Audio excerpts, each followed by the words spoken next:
वो हार गए, और जिन्होंने यह कांड किया है वो हार गए। वो समझते थे कि हम लोग हिंदू और मुसलमान को अलग अलग करेंगे, वो हार गए। वो हार गए कि कश्मीर को वो हासिल करेंगे, वो हार गए। आज ये साबित हो गया, ये डरने वाले नहीं है। ये भारत का हिस्सा है, भारत का हिस्सा था और भारत का हिस्सा रहेगा। पहलगाम हमले के 12 दिन हो गए हैं।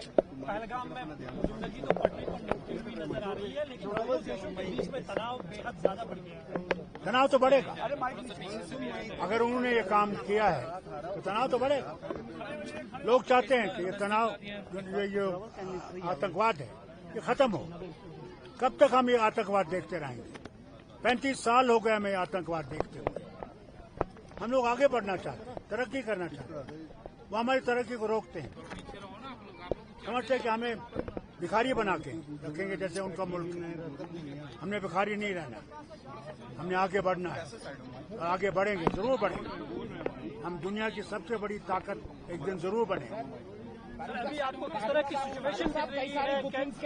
बहुत अच्छी सिचुएशन, बहुत अच्छा है और नॉर्मल है। लोगों को ज्यादा से ज्यादा आना चाहिए, डर नहीं रखना चाहिए। जो डर गया वो मर गया। कई सारी बुकिंग कैंसिल हो गई है फारूक साहब, कई लोगों ने 90% से ज्यादा बुकिंग कैंसिल कर दी है। लोगों से क्या अपील करना? वो फिर से आएंगे, वो वो फिर से आएंगे, वो फिर से आएंगे। पहलगाम ही नहीं आएंगे, गुलमर्ग जाएंगे, सोनमर्ग जाएंगे, श्रीनगर जाएंगे, माता वैष्णो देवी के दर्शन करने के भी जाएंगे, हर जगह जाएंगे। और जो दोनों देशों के बीच में तनाव है, आपकी तरफ से कोई मैसेज होगा? दोनों रीजन में देखिए, हम लोग थक गए, हम लोग थक गए हैं आतंकवाद से।